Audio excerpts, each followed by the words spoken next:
Rest at the end, not in the middle. And that's something I always live by. I'm not going to rest. I'm going to keep on pushing now. There are a lot of answers that I don't have, even questions that I don't have. But I'm just going to keep going. I'm just going to keep going, and I'll figure these things out as we go, right? And you just continue to build that way.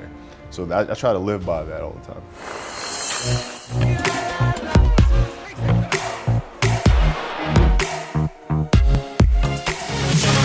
How important is understanding human psychology and human behavior to work with a team as opposed to just relying on your gifts and talents?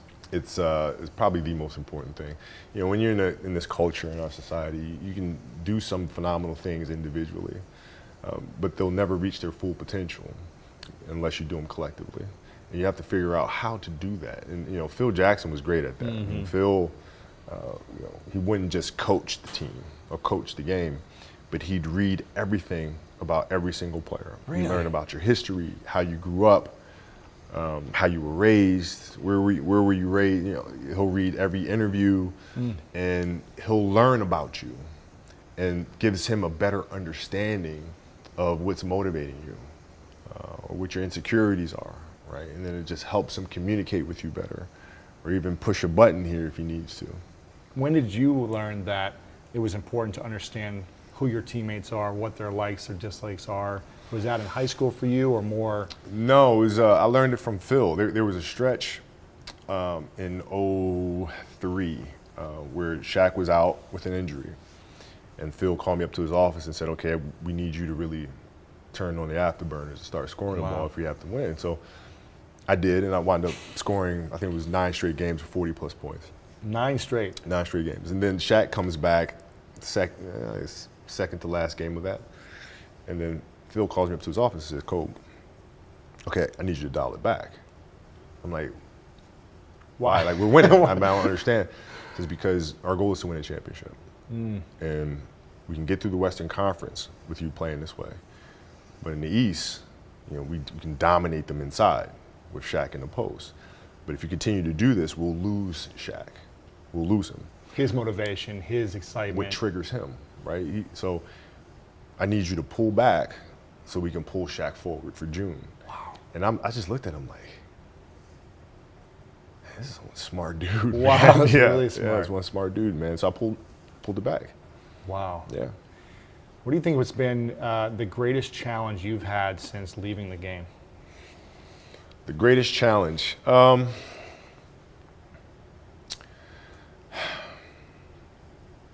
think it's, you won an Oscar, you're launching podcasts and shows, and you got a book coming out. Yeah, but it's different though. Like, we were just talking about it here in the office the other day. When you play the game, you hit a game-winning shot, you miss a shot, the reaction's there. You can see how people are responding to it, right? You can feel it. The energy is there. What I do now, you don't. Like, I don't see how people are affected by their basketball, or creating the punies and you put it out there. Like, I wish I could see a car ride of a family the first time their daughter hears Lily's Lemonade and what she's doing, if she's singing along to it. That's not there, right? So that's the challenge. That's the one thing that I miss, is being able to feed off of the energy. Yeah. The instant feedback that you get from missing or scoring a shot, winning or losing a game. It's like either way you're getting a result, right? Yes, that's the one thing. And when I went to, because I spent a lot of time with mentors as well, up at Pixar and Disney Studios. They've been absolutely wonderful Disney animation. And I talked to them about Frozen and Moana and how our kids love them. And they're always like, oh, that's awesome. And they want to hear it because they don't ever get a chance to truly see it. Like, they're not sitting in the movie theater like. No. And they don't have time to go to Disneyland and walk around the park and see how many families are enjoying the content that they've created because they're busy making the next creating. One. Yes. So that's the one thing. What do you think the biggest challenge is for most athletes after they retire? I think it's the fear of starting anew, and that was certainly present for me as well. Really? Yeah. Like because identity, you mean, or? Well, it's starting from scratch, right? Because when you play for 20 years, I played for 20 years, you reach a certain level, you're like, okay, wait a minute, I have to start again at the base of a mountain and try to climb the top of this mountain. First of all, what mountain am I climbing? I don't even know, like, what the hell am I going to be doing? And Yeah. it's very scary. It's very scary. Even for you. Oh, absolutely. Absolutely. And the thing that helped me actually was hurting my Achilles, because that forced me to sit there and say, okay, the day could be today that your career is over. At any time when you were playing, you mean, yeah. Now what do? You have these ideas about doing something with your life after basketball, but what if today is the day that's it? Now what do? So I had all this time sitting there with my Achilles injury and contemplating and thinking, and I said, I better get to work. Wow. That was that. What was the vision for you afterwards then? Was it to do what you're doing now, or did you have other ideas, or what's the vision for I Kobe? struggled with it at first, because the first question I asked, which is the wrong question, is what's the biggest industry I can get into? Was it more money thinking? Yes, Or money thinking, saying, okay, athletes are saying you can't make more revenue when you retire, this is your source of your income is here. Saying, okay, that's a challenge, what can I do? And I remember going for didn't you launch a fund or something? I did. And so I went for a ride, and I said, okay, stop thinking of it that way. You're thinking of it the wrong way. Why did you start playing basketball? Because I loved it. All right, what do you love to do? Oh, well, I love to tell stories. All right, let's do that. And then that's where it started for me. And then on top of that, it became things like, you start learning more about the financial industry and about players going broke once they retire, and saying, okay, how can I minimize the chances of that happening? What are things that I can do to invest my money smartly? Also help control some of that outcome to a certain extent. Right. And that's when I called Mike Rapoli. Mike Rapoli was an entrepreneur who built Vitamin Water and Pirates Booty and some other companies, and started learning from him. And then from that came the opportunity to invest in body armor. Yeah. And which we're Good. drinking now. It's delicious. But all that came from the injury, and really having to self-assess and face that really dark room of what comes next. Storytelling is something you're really passionate about. What's a story over your life that's been a constant theme that you go back to? Is there something you heard as a kid that really resonates with you, or a book, or a movie that just feels like this is me? Yeah, that's funny. Movies, there are plenty, but there's a quote from one of my English teachers at Lower Merion named Mr. Fisk. He had a great quote that said, "Rest at the end, not in the middle." And that's something I always live by. I'm not going to rest now. I'm going to keep on pushing now. There are a lot of answers that I don't have, even questions that I don't have. But I'm just going to keep going. I'm just going to keep going, and I'll figure these things out as we go, right? And you just continue to build that way. So I try to live by that all the time. Rest at the end. Rest at the end. What's the question that eats you alive the most that you haven't answered yet? The question that eats me alive that I haven't answered yet. Or that you're still looking for the answer? I'm still looking for the answer. How to tell a good story. I don't think anybody has that answer. Like when I sat down to write Dear Basketball, I was like, okay, what do I want to say? And you have certain acts and how you can structure certain things, right? The ebbs and flows of story. Certain formulas that have been there since the beginning of time. But it's such an exact science. So challenging, yeah. Right? And so that one question is really interesting. Why do you want to tell a great story? I think stories is what moves the world. Whether it's an inspirational story or it's an informational one. Nothing in this world moves without story. Be it from the political world, sports world, nothing that we have moves without story. And so I think that is the root of everything. And if we're going to try to make the world a better place, story is the right place to start. I agree. But most people don't understand. Like my last year, people would come up to me and say, okay, what are you going to do? I said, I'm going to be a storyteller. Really? And they go, they're like, what are you talking about? All right, man. So what are you really going to do? Yeah, like what's going to happen when you retire is you're going to go through like a week of depression. Yeah. And then the second week is going to be like denial and all that. Right. I'm like, dude, seriously, I'm good. So after a while, I just got sick of it, and I just said, I don't know. I'll go play golf or something. Right, you just tell them a lie. I'm not going to do anything. I'll invest in real estate. Whatever. I'm not going to do anything. I'm just going to sit around. What does losing feel like to you? It's exciting. Why is it exciting? Because it means you have different ways to get better. There's certain things that you can figure out that you can take advantage of, right? Certain weaknesses that were exposed that you need to shore up, right? So it was exciting. I mean, it sucks to lose, Right. but at the same time, there are answers there if you just look at them. Because you get the information from losing more than from winning, probably. Yeah. I mean, the answers are there when you win too. You just have to look at them. Yeah. Right. So it's a constant process. It's exciting when you win. It's exciting when you lose because the process should be exactly the same, whether you win or you lose. As you go back and you look and you find things that you could have done better. You find things that you've done well that worked. You figure out how did they work, why did they work, how can you make them work again. Yeah. And but the hardest thing is to face that stuff. That's a really, really tough challenge. You mean face it? You mean look yourself in the mirror and say, okay, this is how I showed up, or this is what happened? And I'll give you an example. So Katie Lou Samuelson is one of the best college basketball players in the country. She plays at UConn. She's going to be a senior. Right now. Right now. Yeah. And she's from Huntington Beach out here by us. And so she comes down and she works with some of my girls on the team and she helps coach. And, Yeah. and they just had a really tough season last year where they lost to Notre Dame in the final. That's right. Really tough. First loss in like First loss. years, right? Yeah. And so I asked her, I said, have you watched the Notre Dame game? She was like, no. I said, well, why not? I said, I don't want to watch that. I said, I know you don't, but you're going to play Notre Dame this year, yeah? Yeah. What's the chances you see him again in the final? I said, well, you probably see him again.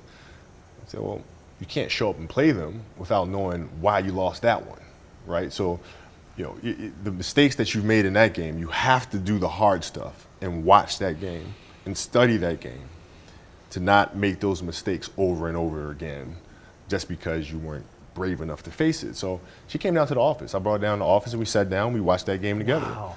Right? And you gotta deal with Face it. Gotta deal with it. Face it, learn from it. Wow. It must have been cringing for her to just be like, oh, replaying like we could have won, all these things. That's exactly it, isn't If it? I just did that one thing, That's exactly if I right. didn't get that foul, if I was scored that Exactly layup. right. That's exactly right. You look at it and say, oh, there's the mismatch. Oh, there's the gap. You know, and all those little things, and it sucks. But you don't want to have that feeling again, do you? Right? So you got to really study it, face it, and not to say you'll win the next time you face it, but at least you'll give yourself a better chance. Yeah. And what was your routine and ritual like after every game? Would you watch almost every game over or certain games? All of them.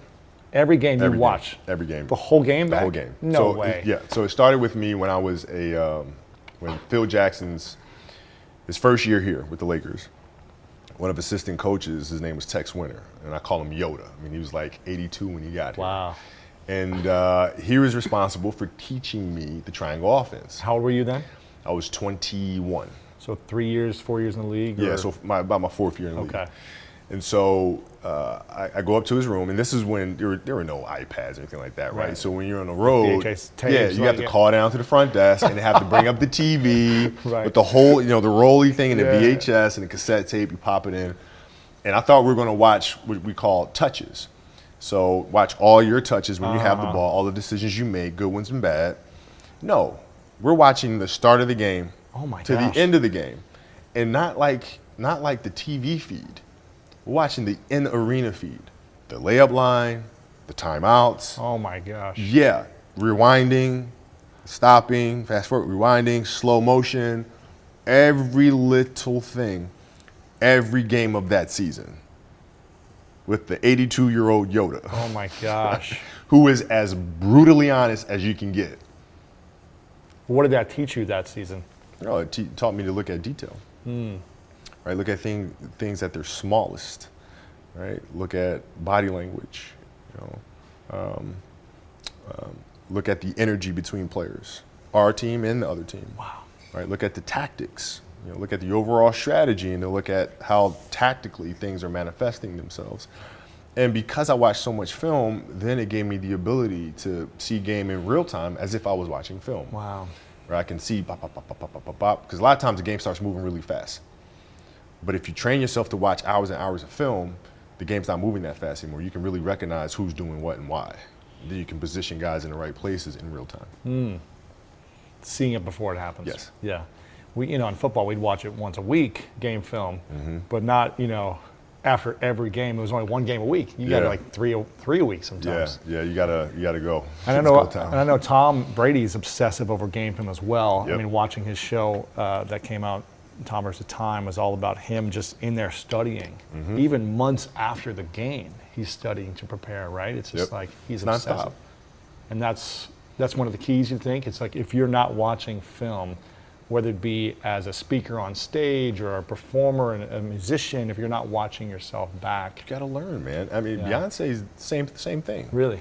After a performance, she's immediately on her laptop rewatching the performance. No way. Yes, seeing how to do things better. What could we have done differently? Right? I mean, it's an obsessiveness that comes along with it. You want things to be as perfect as they can be, understanding that nothing is ever perfect. But the challenge is try to get them as perfect as they can be. Mm-hmm. And what can you do? It's in your control. So control what you can. I can watch film all day long. It's going to help me Get better. Yes. Now, did you have your teammates also follow on this obsessiveness that you had as well, or did you just encourage them, or what was the? No, you can't push somebody to do that, right? Yeah. But what you can do is alter behavior and also change the vernacular of how they speak about the game. So on team buses, team planes, in a locker room, after practice, I would look at the film, I'd pull Powell, Lamar, D-Fish, pull them aside and say, let's look at this, right? We probably should have done this, that, and the other. So you'll show them the game from a little bit here and there. Yeah, and then you speak to them in executional terms. It's never, come on guys, we can do better. Come on guys, we can do better. That's rah-rah stuff, right? A leader must give very tactical things that we can do, adjustments. Okay, the defense is doing this, that, and the other. That means we should probably do this, that, and the other. Yeah. By midway through the season, through that behavior, you start seeing them communicating the same way back to you, right? And it's like, okay, Kobe, they're doing this, that, and the other to you. Maybe we should do this, and the other. You're like, okay, yeah, awesome, great, let's do it. Yeah. What about season 16, 17, 18? Are you still watching every game film as obsessively as the first 10 years? Not now, no. Well, when I was playing. When you were playing, Yeah, yeah. so when I was playing, what I would do is study the film, but study our younger players and see what areas do they need to develop in and how can I help them develop. I mean, that was the big challenge as you move from, being the single dominant player to understanding, okay, I have to help these other guys. How do I lift everyone else up? It's tough. You were so dominant your whole career, one of the greatest of all time. Was there a weakness that you had? Or did you, because obviously you're always trying to master your weaknesses so they became strengths, but did you, at the end or towards the end, did you ever feel like, gosh, I still haven't mastered this one part of the game? The challenge for me was always compassion and empathy. Because you're like, guys, let's go. Get results. Shut up. Don't complain, right? I don't want to hear your whining. I don't want to hear it. Don't No excuses. Don't tell me how rough the water is. Just bring the boat in. I don't want to hear it. And it's That's funny. It's understanding okay, these guys have lives Right. outside of here. They have other things happening. Have other things happening to them that may be affecting the way that they're practicing or the way that they're performing. Right? And it was hard for me to understand that because nothing bothered me. Anything personally that never fazed me when I You played. compartmentalized it. Very well. So I couldn't understand how my teammates couldn't do that either until so I had to really work on that aspect of it. That's hard. Yeah, it So is. did you feel like you never really had the compassion you wish you would have had? Until the last maybe couple of years? Yeah, so I think about 2009 things started changing for me. Okay. I started really making a conscious effort to better understand. And that doesn't mean you have compassion and empathy so you go softer on them. It's more like you put yourself to the side and you put yourself in their shoes and understand what they're feeling. And then you have to make certain decisions of, okay, what buttons do I need to push for this player to get them to the next level? So it's not sit around and it's all happy-go-lucky type of thing. Your leader, your job is to get the best out of them, even if they may not like it at that time. Yeah. Wow. What are you most proud of from your 20 seasons? Honestly, sounds may sound a little shallow, but I got to say beating the Celtics in Game 7. That's what I'm most proud of because it was the hardest. you're playing with Rajon Rondo, Paul Pierce, Kevin Garnett, All stars. Ray Allen, and it was myself, Powell, and the players that other teams didn't want. And how do we figure out as a group what to do? And the reason why I loved that series so much is that we went down 3-2 against Boston. And now you got 2 games coming home. I remember sitting in the locker room, and they beat the crap out of us too that game. So we're sitting in the locker room, and it's really, really quiet. I'm sitting there looking around, and we just lost the Celtics in '08, so this is like revenge, right? And they're kicking our butt again, right? So I sit around, and I just started laughing. And then I remember Derek Fisher looked at me like, and Lamar looked at me and goes, what is funny? I said, dude, they beat the crap out of us. They just beat the crap out. I said, I'm missing the part where that's funny. I said, man, listen, if we start this season and they say, all you have to do is win 2 games at home and you're NBA champ, would you take that? Yeah. And like, right. Yeah, right. That's all we got to do. Yeah. Go Down home, 3-2. win 2. We're NBA champions. All we got to do is win 2 games in a row. That's it. We'll take care of the first game, and I promise you, they're not winning Game 7 on our home floor. It's not happening. And so we all just laughed about it. And then we went out and we figured it out. But that Game 7 we're down 15 points in the fourth quarter, right? And that's when you have to collectively look at each other and say, the spirit of your team must be good. Because at that moment is when teams fracture. If the energy amongst each other isn't there, that trust isn't there, you're done. And we were able to collectively dig deep together and say, all right, we're going to figure this thing out. Wow. And I wasn't playing well. I wasn't shooting the ball well at all. And so my teammates Picked you up and they delivered. Yes. Yeah. Wow. Thank you so much for watching this clip with Kobe Bryant. And if you want to watch the full interview I did where I sat down with Kobe and talked about his entire life, go right here to watch this video right now. happiness is such a, I don't really think I would describe love as happiness. I think I describe it as a beautiful journey.